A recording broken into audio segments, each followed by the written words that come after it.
오늘 말씀의 제목은 그리스도의 칭호 세 번째로 하나님의 독생자라는 주제를 가지고 말씀을 전하고자 합니다. 하나님의 독생자, 그리스도의 칭호. 첫 번째 칭호는 예수셨죠. 예수는 오늘 이제 하이델베르 요리문답은 33문이에요. 제가 한번 읽을 테니까 잘 귀를 기울여 들어보십시오. 우리 역시 제 33문 하이델베르 요리문답. 우리 역시 하나님의 자녀인데 그분은 왜 하나님의 독생자라 부릅니까? 답. 왜냐하면 오직 그리스도만 본질로 하나님의 영원한 아들이시기 때문입니다. 우리는 그리스도로 말미암아 은혜로 입양된 하나님의 자녀입니다. 다시요. 왜냐하면 오직 그리스도만 본질로 하나님의 영원한 아들이시기 때문입니다. 우리는 그리스도로 말미암아 은혜로 입양된 하나님의 자녀입니다. 즉 그리스도의 칭호, 왜 예수님은 하나님의 아들로, 근데 아들로 불리는데 왜 아들, 독생자로 불리시는가? 라는 말씀이에요. 왜 예수님은 하나님의 영원한 아들, 독생자로 불리시는가? 우리가 앞에서 배웠던 그리스도의 칭호 두 가지가 있죠. 하나는 예수님은, 그 예수란 이름은 자기 백성을 그들의 죄에서 구원할 자이시다. 그래서 예수의 이름은 구원자라는 의미가 있다는 거죠. 구원자. 그리고 우리가 이제 지난주에 배웠던 설교 중에 그리스도 두 번째 칭호는 그리스도다.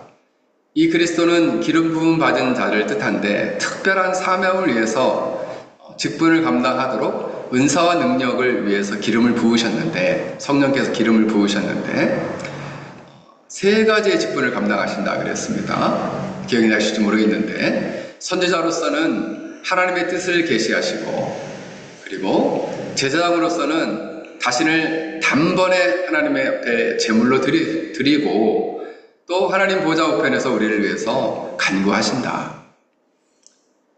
그리고 왕으로서는 사단의 세력과 악한 자들을 물리치시고 우리를 다스리시고 인도하시고 이끌어 주신다 라고 말씀을 드립니다. 우리를 보호해 주신다 라고 말씀해 주셨습니다. 그러니까 예수 그리스도, 이번에는 하나님의 독생자라는 말이에요. 독생자. 오늘의 칭호는, 독생자라는 말은 하나밖에 없는 아들이란 말이에요. 요한복음 3장 16절에 나오죠. 하나님이 세상을 이처럼 사랑하사 독생자를 주셨으니, 하나밖에 없는 아들을 주셨으니 이는 그를 믿는 자마다 멸망치 않고 영생을 얻게 하려 하십니다. 그 독생자를 주신 이유가 우리를 멸망에서 구원하시기 위함이다.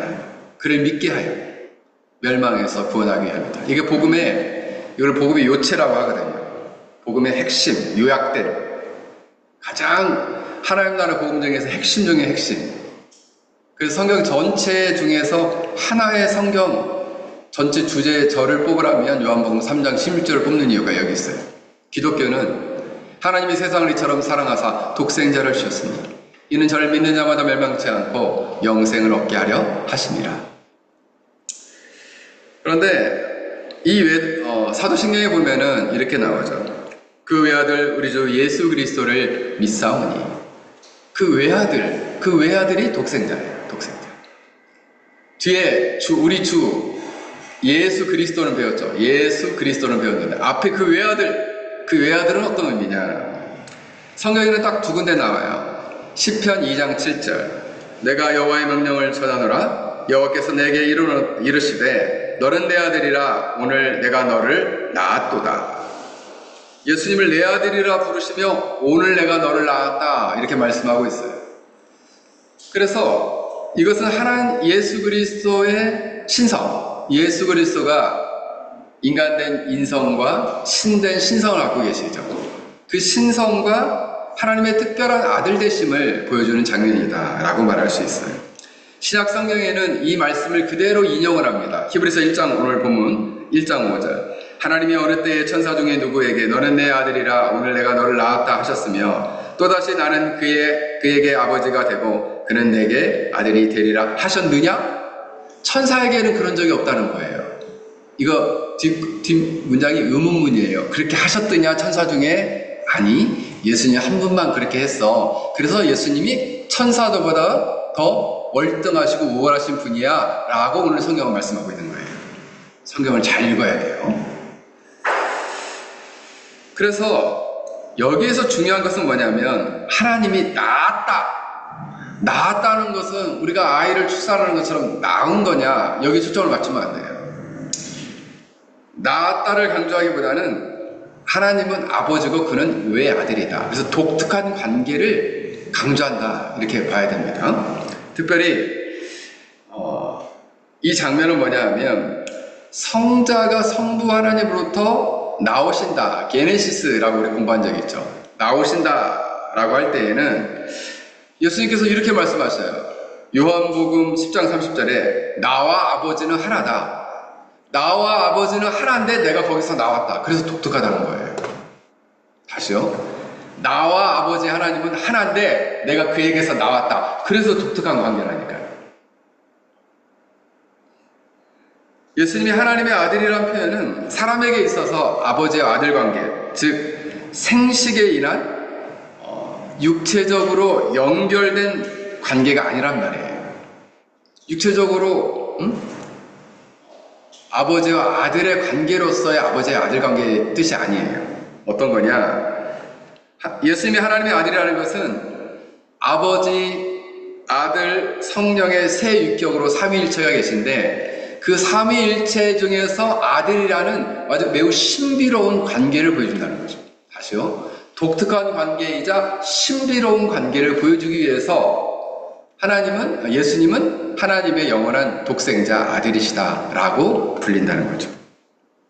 그래서 오늘 히브리서 본문에서는 예수님은 영광의 광채시며 본체의 형상이다. 그래서 본래 하나님이시라는 거예요. 본래 하나님이신데 그 영광의 광채다. 원래 본체가 있는데 그 본체의 형상이다. 이렇게 말하고 있는 거죠. 다시요. 영광의 광채시고 본체의 형상이라는 거예요. 헷갈려요? 어렵죠? 네, 이 말이 좀 어렵죠?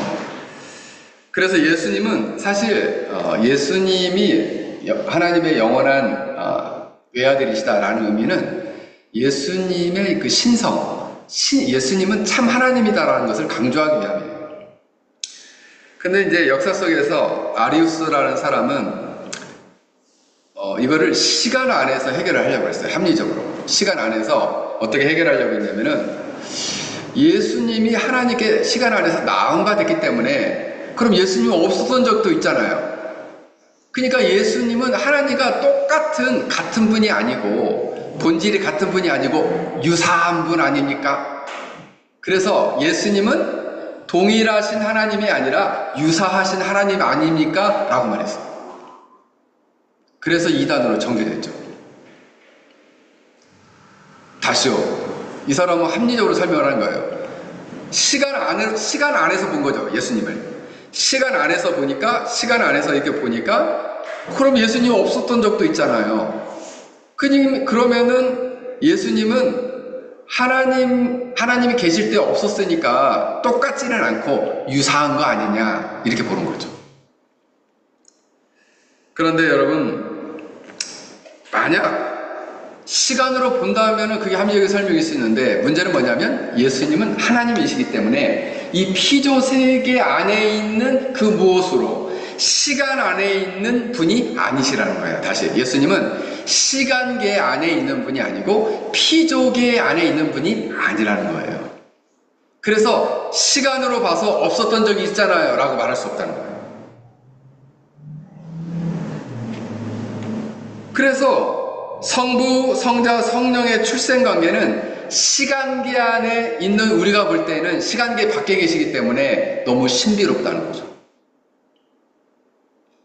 시간계 안에 있는 우리의 눈으로 그걸 알 수가 없어요. 그래서 성경이 그걸 침묵하고 있어요.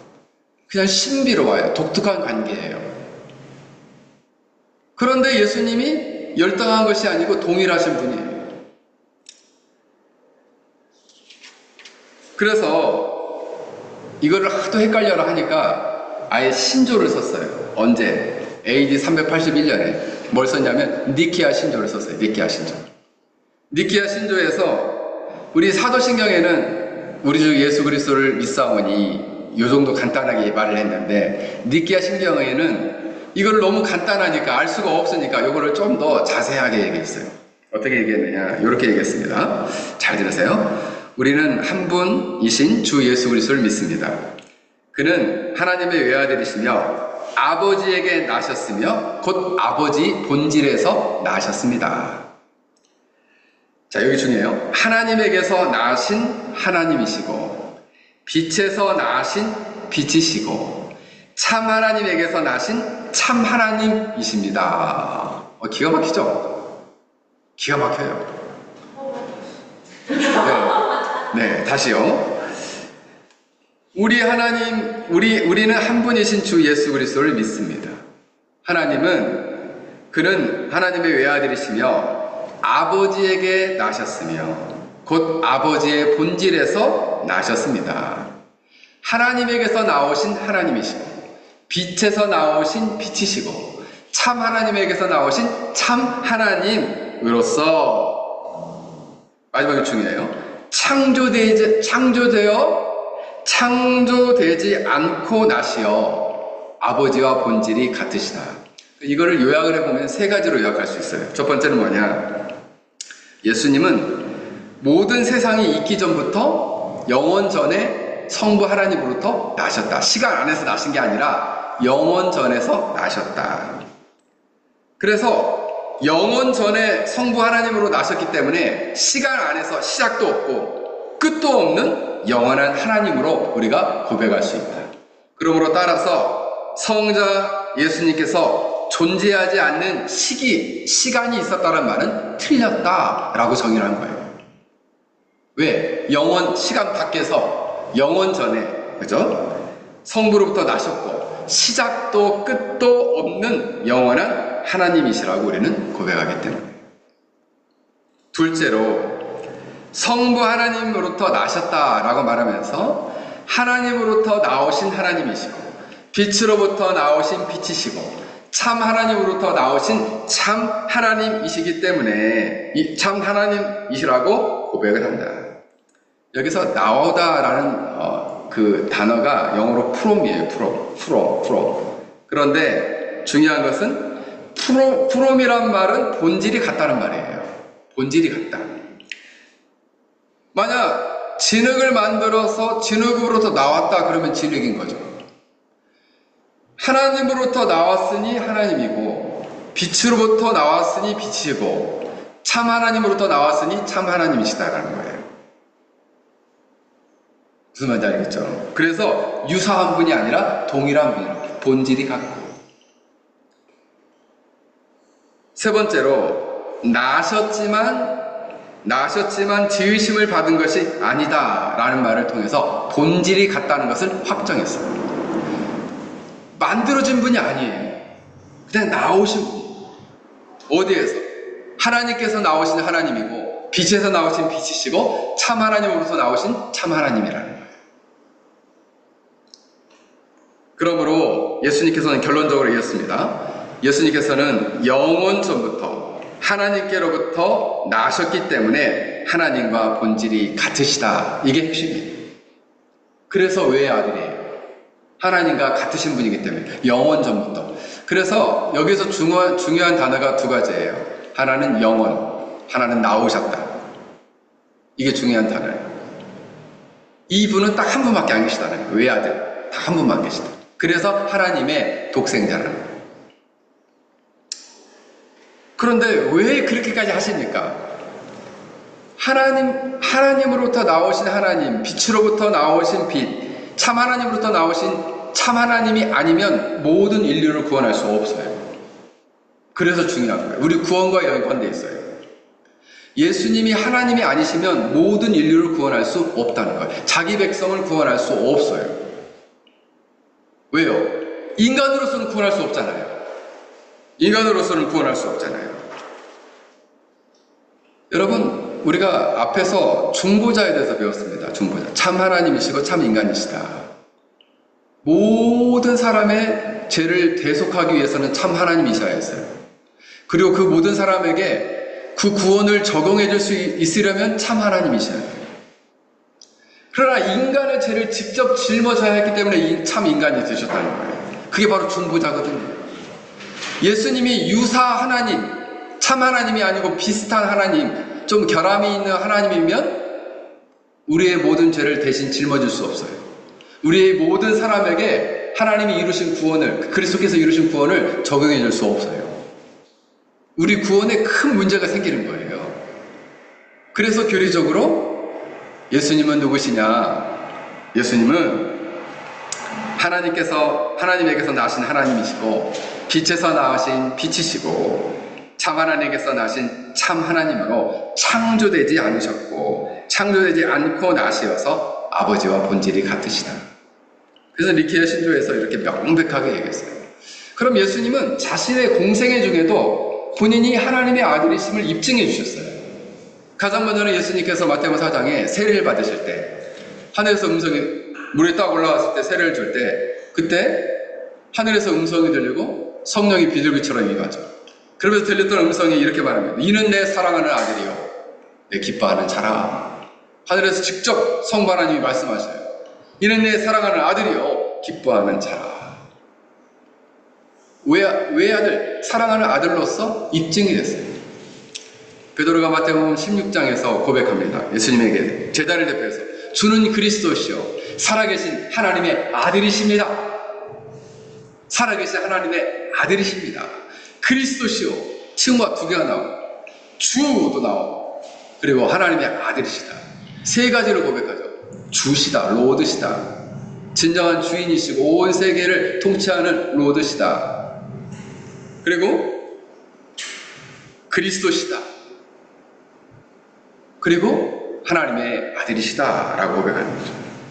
예수님이 이제 공회에서 살해되는 공회에서 재판을 받고 죽음을 맞이하실 때 그때 재판장에서 묻습니다. 내가 찬송받을 자의 아들 그리스도냐? 네가 찬송받을 자의 아들 그리스도냐? 라고 그때 예수님이 직접 말씀합니다. 내가 그다. 내가 그니라. 이렇게 말씀하십니다. 그런데 비단 예수님은 공생애 중에만 말씀하신 것이 아니에요. 심지어는 예수님이 십자가의 고난을 받으시고 죽으시고 부활하신 다음에 하나님의 아들로 인정되셨어요.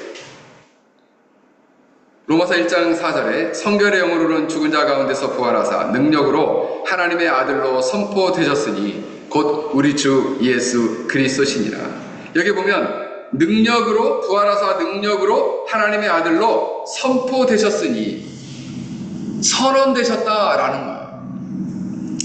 그러면 선언되기 이전에는 아니셨느냐? 아니, 원래 하나님의 아들이신데 이것을 부활로서 완벽하게 완전하게 확정하여 선언하셨다. 그 능력으로, 부활의 능력으로 확정하셨다라는 거예요. 이렇게 함으로써 예수님은 두 가지를 갖게 되는 거죠. 부활하신 몸을 가지신 참 사람이시자 하나님으로부터 나오시고 하나님께 나온 하나님, 빛으로부터 나오신 빛, 참 하나님으로부터 나오신 참 하나님으로 인정되죠. 선언되셨다라는 거예요. 참 인간이자 참 하나님이 되셔야만이 중보자가 되실 수 있어요.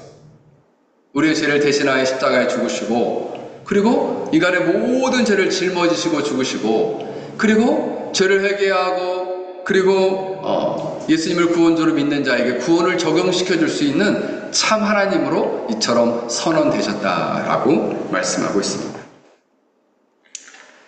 그리하여 오늘날 우리 역시도 하늘 보좌에서 우리를 다스리시며 우리의 구원을 위해서 중보하고 계시다라는 거예요. 그래서 오늘날 우리도 그분과 함께 그분이 부활하셨던 것처럼 우리도 그분과 함께 부활하여 이런 새로운 생명 안에서 현재적인 부활을 경험하여 그 생명을 가진 자로서 우리가 살아갈 수 있게 하셨다라는 거예요. 그렇다면 이제 오늘 하이데베르 요리문답 33문에서 33문에서 그러면 우리는 누구냐? 예수님은 하나님의 외아들이고 우리는 누구냐? 우리는 그리스도로 말미암아 은혜로 입양된 하나님의 자녀들입니다. 우리는 그리스도로 말미암아 입양된 하나님의 자녀라는 거예요. 그 예수님을 때문에 입양된 하나님의 자녀다라는 거예요. 그분을 외아들이시고 우리도 하나님의 자녀고, 그럼 쌤쌤이네요. 그래서 성경은 우리를 형제라고 불러요. 예수님의 형제다, 이렇게 표현되어 있어요. 그래서 그러면 어떻게 입양됩니까? 요한복음 1장 12절, 영접하는 자 그 이름을 믿는 자에게는 하나님의 자녀가 되는 권세를 주셨다. 예수님을 영접하는 자, 그 사람은 하나님의 자녀가 되도록 권세, 즉 입양됐다. 그리고 놀라운 권세를 갖게 되었다는 거죠. 근본적으로 예수님과 우리는 이런 아들이라 공통점이 있어요. 이처럼 예수님은 하나님의 외아들이시고 우리는 하나님의 자녀이니까 공통점은 뭐냐면 형제로 부르셨기 때문에 공통점이 있다는 거죠. 로마서 8장 29절, 하나님이 미리 아신 자들로 또한 그 아들의 형상을 본받게 하기 위하여 미리 정하셨으니 이는 그로 많은 형제 중에 맏아들이 되게 하려 하심이라. 많은 형제 중에 맏아들은 누구냐? 예수님이에요. 그 많은 형제는 누구냐? 우리예요. 그런 점에서 우리는 입양된 아들이긴 하지만, 입양된 자녀이긴 하지만은 그 형제로 우리가 불린다는 거예요. 근데 근본적인 차이는 예수님은 지음받으신 적이 없는 창조주이시고 우리는 피조된 자들이다. 우리는 창조받은 그러한 피조물이다라는 점에서 메꿀 수 없는 큰 간격은 있다는 거죠. 그렇다면 우리가 하나님의 자녀가 되면은 어떠한 권세, 어떠한 것을 누리게 되느냐, 갖게 되느냐. 네 가지인데, 첫 번째는 자유를 갖게 돼요. 은혜로 입양된 자에게는 자유가 있다는 거죠. 어떤 점에서 자유가 있느냐? 죄인이라는 상태에서 성도로 자유하게 돼요. 또한 내적인 마음 안에 죄로 말미암아 고통받고 얽매였던 자가 내적인 자유함과 평안을 누리게 된다는 거죠. 이런 자유가 주어지게 되었어요. 심지어는 갈라디아서 4장 6절에 그의 아들의 영을 보내어 우리로 아바 아버지라 부르게 하셨느니라. 아들의 영이 우리 안에 와서 우리로 하나님을 아바 아버지라 부르게 했어요. 그러다 보니까 두 번째로는 우리가 하나님의 자녀로서의 명분, 즉 상속을 받게 됐어요. 무엇을? 하나님의 아들의 명분을 받게 됐다. 입양된 아들은, 입양이라는 것은 법적인 관계잖아요. 그런데 이 법적인 것이 단순히 그냥 법적인 관계로 받았다라는 것이 아니라 자격이 없지만 무한한 사랑으로 아들로 여겨주시는 하나님의 사랑의 표현으로서의 입양이에요. 사랑의 표현으로서의 입양. 그리고 값주고 사신 우리가 누려야 할, 구원받은 백성들이 누려야 할 수많은 영광을 우리에게 주신다는 거예요. 심지어는 이것은 하늘의 영광, 구원의 영광, 이 땅에서 수많은 자원들까지도 우리와 함께 다스릴 수 있는 그런 놀라운 은혜를 우리에게 주셨다는 거죠. 그러니까 어마어마한 거예요. 사실 하나님의 자녀가 되었다는 것은 보통 어마어마한 것이 아니다라는 거죠. 그리고 세 번째로는 담대함을 줬어요. 예전에는 하나님이 너무 죄인이었을 때는 무섭기만 했는데 예수 그리스도의 이름으로 은혜의 보좌 앞에 담대함으로 나아갈 수 있게 됐어요. 여러분 자녀 중에서 여러분께 나와서 나 엄마 너무 무서워서 가까이 못 가겠어요, 이런 자녀 있어요? 그러면 문제지. 얼마나 엄하겠으면 엄마 앞에 가까이 오지 않겠어요. 그러나 이제는 우리가 하나님 앞에서도 그리스도로 말미암아 그렇게 자유롭게 두려워하지 않고 나아갈 수 있는 담대함을 우리가 얻게 되었다. 마지막으로 참 이게 의미심장한데 바로 뭐냐?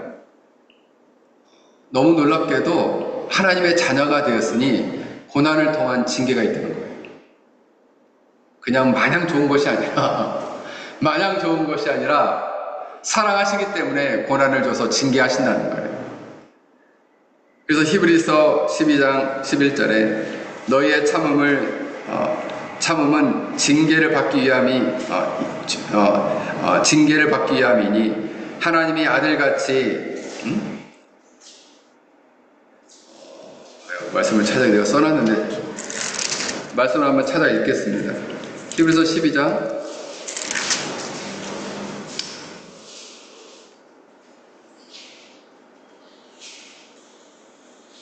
자, 히브리서 12장 7절. 자, 6절부터 읽어볼게요. 주께서 그 사랑하는 자를 징계하시고 그가 받아들이시는 아들마다 채찍질하심이라 하였으니 너희가 참음은 징계를 받기 위함이라. 하나님이 아들과 같이 너희를 대우하시나니 어찌 아버지가 징계하지 않는 아들이 있으리요. 징계를 다 받은 것이거늘 너희에게 없으면 사생자여 친아들이 아니니라. 징계를 주신다. 은혜로 우리가 그리스도로 말미암아 입양된 하나님의 자녀가 되었기 때문에 잘못하면 징계하신다는 거예요. 그래서 까불면 안 됩니다. 징계받을 일을 하면 안 돼요. 하나님을 그런 면에서 두려워요. 아유, 하나님이 저 징계하시겠어요? 그러면 징계 안 하시면 사상자죠. 잘못했는데도 못되게 사는데도 하나님 뜻 거스리면서 죄 짓고 살면은 가만 놔두시겠어요? 사랑하면 징계하시죠. 애들한테도 이야기하십시오. 말 잘 들으라고. 엄마 말 잘 듣기 전에 하나님 말씀 잘 들으라고. 왜요? 애들이 하나님 말씀 어기고 나중에 이제 자기 인생 살아가 보십시오. 그 인생이 얼마나 비참하고 고난이 많을지 생각해 보세요. 걔가 다 감당해야 되잖아요. 하나님의 자녀가 아니면 하나님 그냥 냅둬 두겠지만은 하나님의 자녀면은 징계에서 돌이키죠. 그 징계의 강도가 완전히 달라질 거예요. 그 자녀가 되면은 그럼 마냥 좋은 것은 아니네요. 아니, 만약 그래도 징계도 그것도 사랑이잖아요. 사랑하니까 징계하시는 거지. 그 징계도 달게 받아야죠. 네, 징계 받아야죠. 징계도 잘게 받아야죠. 이번에도 강호동 목사님 그 얘기 하셨잖아요. 엄마 아빠가 해주는 돈 받으면 엄마 아빠 말 잘 들어야 된다. 그때까지는 말 잘 들어야 된다. 응? 엄마가 밥 해주잖아요. 먹여주잖아요. 재워주잖아요. 입혀주잖아요. 학비도 내주잖아요. 말 잘 들어야지. 우리 마찬가지예요. 하나님 우리를 입히시고 먹이시고 마시게 하시고 우리를 돌보시고 이끌어주시면 그분의 뜻대로 순종하고 살아가야죠. 그게 자녀의 특권이라 이거죠. 권세. 그것이 자녀의 특권이에요. 고난 받는 것도. 사랑하니까 고난하시는 거죠. 아, 나 고난이 없이 너무 형통합니다. 그거 진짜 문제죠. 잘못했는데 너무 형통해. 그 사생자죠, 사생자. 자식이 아니에요. 친자식이 아니에요. 네. 그러므로 물론 우리가 고난을 늘 사모할 필요는 없지만 그럼에도 불구하고 우리가 죄로 말미암아 하나님께 거스림으로 말미암아 징계받는 어리석은 일은 피할 수 있지 않느냐 이런 거죠. 그래서 참 감사한 것은 예수 그리스도가 외아들로서 우리의 구원자가 되어주시고 그리고 우리의 그리스도가 되어주시고 그리고 우리의 모든 죄를 대신해서 외아들로서 그죠? 인간의 모든 사람들의 죄를 대신하여 십자가에 고난받아 죽으시고 부활하시고 그리고 뿐만 아니라 그 이루신 구원을 우리에게 적용주셨어요. 그래서 우리가 이제는 예수 그리스도로 말미암아 하나님의 자녀로서 입양되게 되었다는 거죠. 그 입양된 자로서 자유함을 얻게 되었고 입양된 자로서 상속권을 받아서 그렇죠? 하나님께서 우리에게 주시고자 하시는 수많은 기업을 누리게 하셨고 담대함을 주셨고 때로는 고난도 받게 하셨다. 물론 하나님이 우리가 잘못하면 징계할 수도 있지만 우리를 연단하기 위해서 또 우리를 징계하실 수도 있거든요. 그렇잖아요. 지금 그냥 되게 뭐라고 안 해도 잘할 것 같은 사람도 예전에 이제 제가 김남영 목사님한테 사역을 할 때 하여튼 뭐 젊을 때 너무 엄하셔가지고 우리 이제 부교들 사이에서는 뭐라고 그랬냐면은 천사가 와도 혼나고 갈 거다 막 이랬어요. 너무 이제 혼나는 일이 많아가지고. 근데 저는 사실 뭐 많이 혼나지는 않았는데 제가 좀 일을 잘하는 편이었잖아요. 많이 혼나지는 않았는데 이제 한 번씩 혼나면은 나는 일을 엄청 막 대담 많이 시키고 또 일을 너무 많이 시키니까, 그죠? 일은 또 너무 많이 하니까 일을 아무리 잘해도 표가 안 나거든요. 그러니까 또 혼날 일이 많아요. 일이 너무 많으니까. 그래서 어느 날은 교육자 회의가 끝나고 진짜 내가 세봤어요. 제가 그때 목양센터를 하고 수석 목사를 할 때였는데, 교회 이제 모든 훈련을 책임지고 있죠. 근데 나한테 지시사항이 떨어지는데 계속 내 이름을 부르는 거예요. 교육자 시간에. 그래서 받아 적으라는 거예요. 그래서 받아 적었어요. 근데 그 교육자 회의 때만 저한테 22개를 불러주더라고요. 22개. 이번 주에 지시해야 할 사항. 근데 실행해야 할 사항. 그 다음 주에 보고해야 돼요. 실행, 어떤 것은 완료. 그 실행 중. 그리고 그 과정들을 이 하나하나를 다 보고를 해야 된다고. 실행을 한 다음에. 그러면서 다 교구 신방을 해야 돼요. 그러면서 또 회의를 해야 돼요. 제가 할 일 너무 많거든요. 그런데 어느 날은 너무 혼내가지고 내가 물어봤어요. 왜 이렇게까지 혼내시는지 나 진짜 이해를 못하겠다고. 하고 어느 때는 나한테 너무 혼내셔가지고 제가 말을 않고 잘못했습니다, 잘하겠습니다 이렇게 얘기를 하는데 내가 아무 말 안 했어요. 쉽게 말하면 이제 안 좋은 말로 개긴 거죠. 네. 그랬더니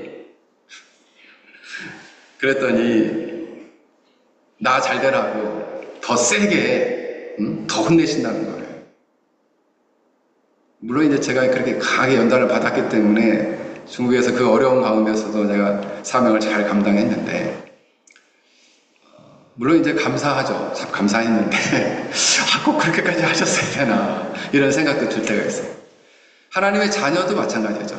하나님께서 좋은 사람 되라고, 하나님 아버지가 기뻐하는 사람 되라고 우리를 때로 강하게 연단시킬 때도 있다라는 거예요. 그때마다 여러분들이 너무 낙심하지 말고, 나 잘 되라고 이렇게 하시는구나. 그래서 이 고난을 주셨구나. 내가 이 고난을 통해서 더 주님을 찾고 의지하며 나아가야지. 이런 마음으로 여러분들이 주님께 나아갈 수 있기를 주의 이름으로 간절히 축원합니다. 우리 함께 같이 기도하겠습니다. 오늘 이 말씀을 생각하면서 우리를 너무 감사하게도 우리를 하나님의 거룩한 자녀로 불러주셨습니다. 우리는 그리스도로 말미암아 은혜로 입양된 하나님의 자녀입니다. 때로는 우리에게 고난과 징계와 또 많은 어려움이 있을 때에 저로 말미암아 우리가 징계 중에 있다면 회개하고 돌이키고, 때로 우리 연단을 통해서 우리에게 고난과 어려움이 주어졌다면 우리가 더 겸비하게 주님을 의지하며 수많은 난관과 어려움 속에서 승리하며 나아갈 수 있는 은혜를 주시도록 우리 주여 한번 같이 부르고 우리 함께 같이 기도하겠습니다. 주여